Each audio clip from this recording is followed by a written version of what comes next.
Okay, so we know I love media analysis, but sometimes it starts feeling more like my job than something I genuinely enjoy doing.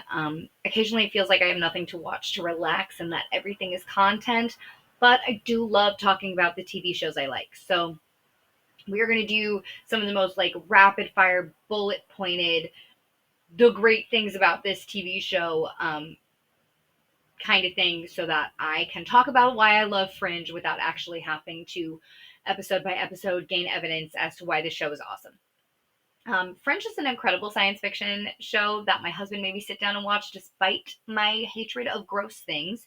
So here we go. First of all, the cold opens. Now, most procedural type shows use cold opens. Criminal Minds, CSI, other crime based shows use this structure. It's very popular. However, no one does it quite like Fringe did. Not only were these cold opens deeply disturbing and super gross, but they did a really great job of adding mystery and suspense to the overall story right at the top of the episode. The scene transitions. Now, look, this is such a small, stupid little detail to get hung up on, but location transitions in the show are so freaking good. The 3D floating letters, it's so good. It's clean. It fits the tone of the show. And even when the camera like pans down, like if it comes, it's say here's the episode title, or here's the transition title tag. I can talk. And then the camera pans down, you'll see the bottom of the letters. That's just awesome. I love the consistency. It's the attention to detail in this show that is fucking great. Anyway, the story itself.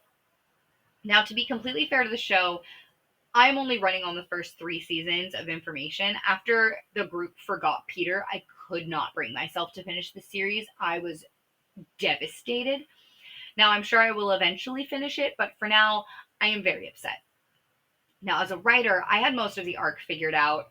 Our Peter was actually from the other world, and that was bad, and he was going to be the key, blah, blah, blah. I figured all that out. But I know that I know I have more of the story figured out as well. Him and Olivia, and they have a baby, and obviously.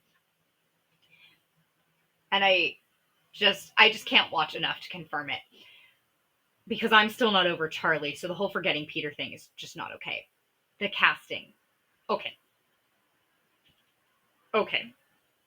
This is one of the most well cast shows in the history of television. First of all, Joshua Jackson is adorable and perfect. I am fully in love with Anna Torv. But the star of the show here is really John Noble as Walter Bishop. We all know John Noble is fantastic, but there's something about him in this show. Walter is so quirky and cute and brilliant and crazy, and he does all of it so well. And this trio is seriously some of the best writing television has ever gotten, and I love it so much. Fringe is one of those shows that you should kind of just always be watching. I feel like the first time you're so caught up in how good the story is and you're trying to figure out and piece it together that's occupying your brain. And then the second time you watch it, you just kind of sit there stunned at how well everything was set up and foreshadowed. And now that you know what happens. And on the third watch, you just start to see a lot of like little details that your brain was too preoccupied to notice before. Anyway, that's my quick why you should watch Fringe because it's awesome.